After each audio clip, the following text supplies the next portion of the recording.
Hi viewers, welcome back to my channel Sunday রেসিপিতে সবাইকে স্বাগত। বেঙ্গলি ফ্লেভার আজকে থেকে সানডে রেসিপি, আর কখনো বেঙ্গলি ফ্লেভার বলছি না, আজকে থেকে সানডে রেসিপিই বলবো। আজকের রেসিপি হলো দুধ পুলি পিঠার রেসিপি। দেখুন কী কী লাগছে। এখানে আমি একটি বড় সাইজের নারকেল কুড়িয়ে 200 গ্রাম গুড় দিয়ে পিঠা তৈরির পুর বানিয়ে নিচ্ছি।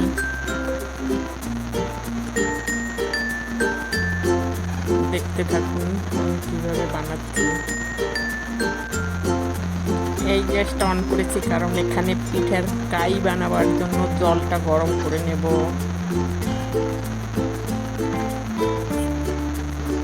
পিঠার পুরটাকে মাঝে মাঝে নেড়ে চেড়ে দিতে হবে, তা না হলে নিচ থেকে পুড়ে যাওয়ার ভয় থাকবে। আমি পিঠার কাই বানাবার জন্য জল গরম করে নিচ্ছি। এই বাটির 3 বাটি জল গরম করব। এখান থেকে আমি আবার পরে কিছুটা জল তুলে নেব। আমি 2 বাটি চালের গুঁড়া ব্যবহার করব, তার জন্য 3 বাটি জল দিয়েছি। এখান থেকে আমি পরে কিছুটা জল তুলেও নেব।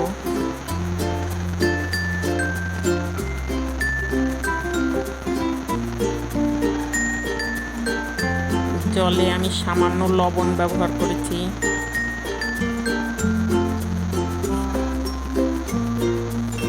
পুরটাকে এভাবে নেড়ে চেড়ে রেডি করে নিতে হবে। পিঠার পুরটা বেশি শক্ত করা যাবে না, আবার নরমও রাখা যাবে না। পুরটা হয়ে গেছে, আমি নামিয়ে নিচ্ছি।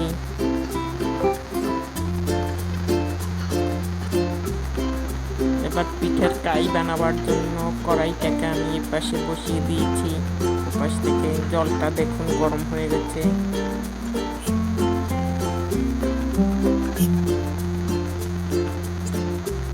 এখান থেকে আমি 1/2 বাটি পরিমাণ জল তুলে নেব।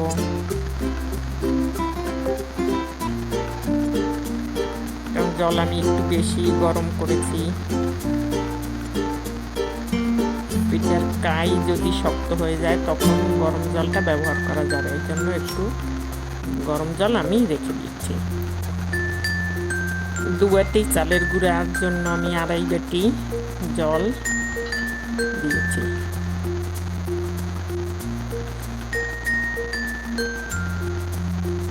চালের গুঁড়াটা জলের উপরে এভাবে ঘুরিয়ে ঘুরিয়ে দিতে হবে। এক জায়গায় ঢেলে দিলে পিঠার কাইটা ভালো করে সিদ্ধ হবে না, আর সিদ্ধ ভালো করে না হলে পিঠাটা ফেটে যাবে।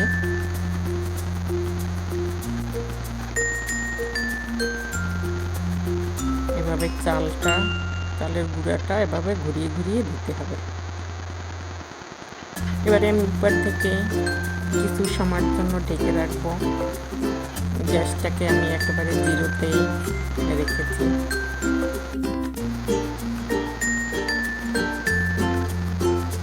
খুব বেশি সময় ঢেকে রাখা যাবে না, 2-1 মিনিট। এবারে আমি ঢাকনাটা খুলে দিয়েছি।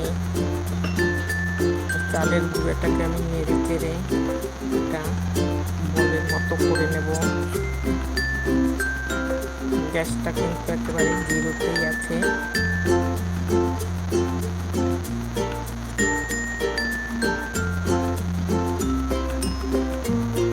পিঠার কাইটা যত ভালো সিদ্ধ হবে পিঠা ফেটে যাবে না, আর পিঠাটা খেতেও নরম থাকবে।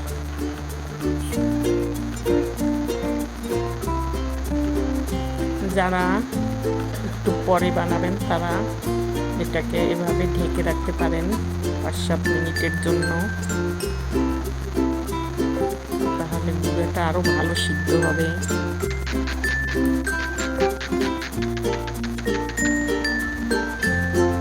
আমি সাথে সাথেই বানাচ্ছি, তার জন্য আমি ঢেকে রাখছি না।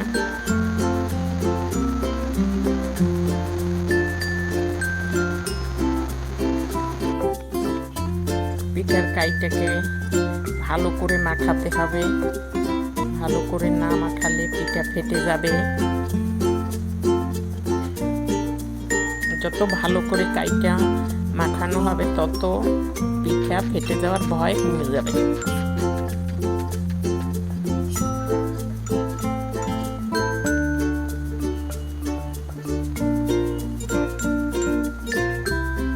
এভাবে ভালো করে মাখিয়ে নিতে হবে।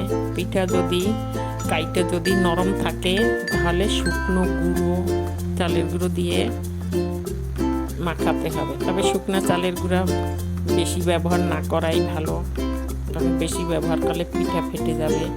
আর যদি শক্ত হয়ে যায় তখন ওই যে গরম জলটা তুলে রেখেছিলাম ওটা থেকে মেখে নরম করতে হবে। আমারটা বেশি শক্তও না নরমও না, তার জন্য আমার গরম জল বা বেশি চালের গুঁড়া লাগেনি।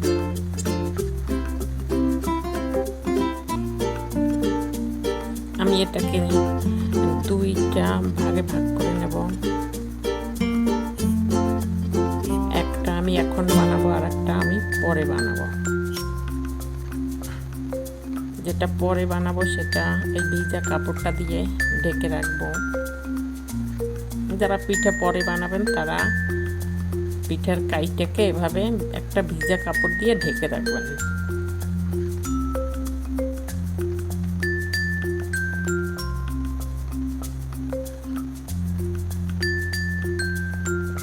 গরম জলটার দরকার নেই, এই জন্য সরিয়ে দিয়েছি। শুকনো গুঁড়ার দরকার আছে, তার জন্য শুকনো গুঁড়াটা রেখে দিয়েছি। ওখান থেকে আমি ছোট একটা লেচির মতো কেটে দু হাতের তালুতে এইভাবে গোল করে নিয়ে একটুখানি চ্যাপটা করে চালের গুঁড়ার মধ্যে একটুখানি মেখে নিয়েছি। এবার দু হাতে চেপে এটাকে ছোট একটা বাটির মতো করতে হবে।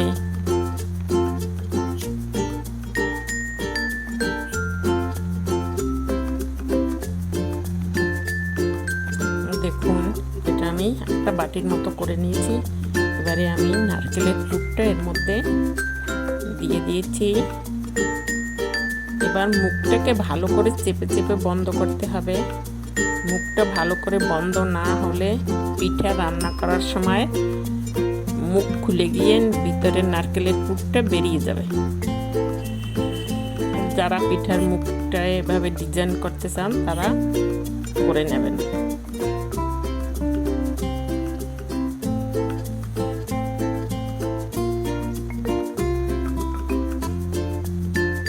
মুখে ডিজাইন করার সময় শুকনো গুঁড়ি ব্যবহার করলে পিঠা ফাটবে না, সেই ভয় নেই।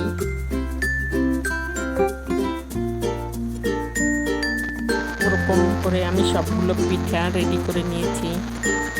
ফ্রাই প্যানটা বসিয়ে দিয়েছি, ওটাই আমি পিঠা ভেজে নেব। ফ্রাই প্যানে তেল জল কিছুই ব্যবহার করা যাবে না, শুকনো খোলায় ভেজে নিতে হবে। গ্যাসটাকে একেবারে লোতে রাখতে হবে। ফ্রাই প্যান গরম হয়েছে, এবারে আমি পিঠা ভেজে নেব। আর পিঠা রান্না করার জন্য দুধ আমি আগে থেকেই জাল দিয়ে ঘন করে রেখেছি।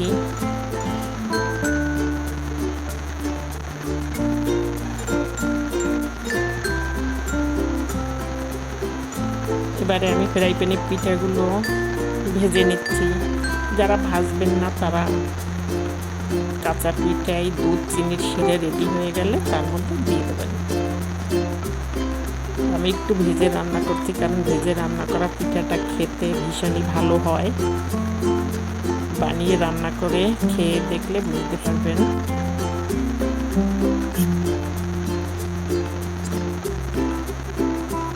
আমি এই মাঝখানের গোল পিঠাটা কি করে বানিয়েছি তাও দেখিয়ে দেব।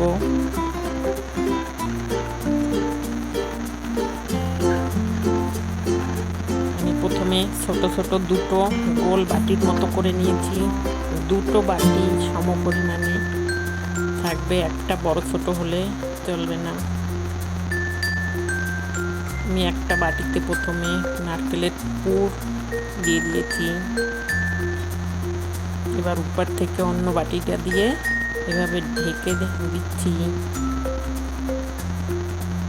তারপরে চেপে চেপে চারিপাশ আটকে দেব। প্রথমে ভালো করে চেপে মুখ বন্ধ করতে হবে, তা না হলে কিন্তু পুর বেরিয়ে যাবে ভিতরে।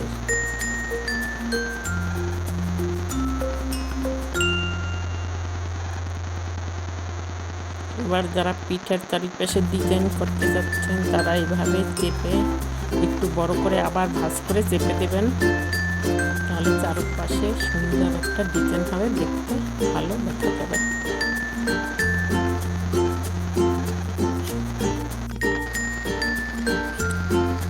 দুধ গরম হয়ে গেছে, এবারে আমি এখানে পরিমাণ মতো চিনি দিয়ে দেবো পিঠা রান্না করার জন্য।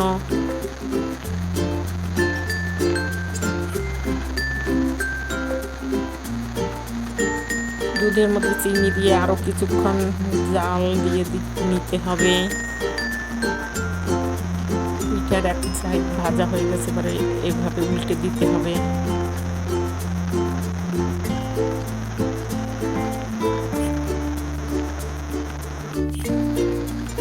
দুধ চিনির শিরাটাও রেডি হয়ে গেছে, এবারে এর মধ্যে আমি পিঠা দিয়ে দেব।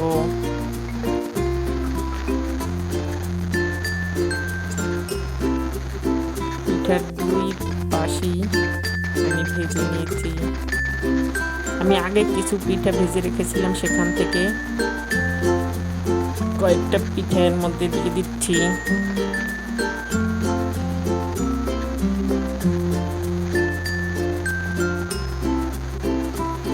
সব পিঠা দিয়ে সামান্য একটু লবণ দিয়ে দিচ্ছি।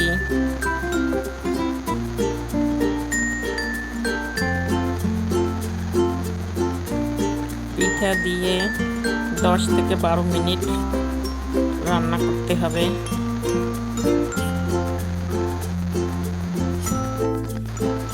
বেঁচে যাওয়া নারকেলের পুর আমি উপর থেকে দিয়ে দিচ্ছি। এটা দিলে পিঠা খেতে ভীষণই ভালো হয়।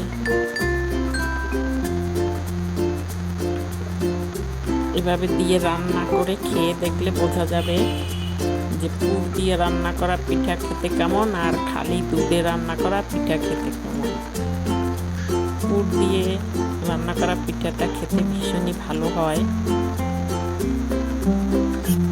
নতুন নতুন রান্নার রেসিপি ও পুরানো দিনের রান্নার রেসিপি পেতে সানডে রেসিপির সাথে ও পাশে থাকুন। আমার রেসিপি যদি ভালো লাগে লাইক কমেন্ট শেয়ার করে সাথে পাশে থাকুন। পিঠাটা এভাবে বানালেই একটা পেটেও যাবে।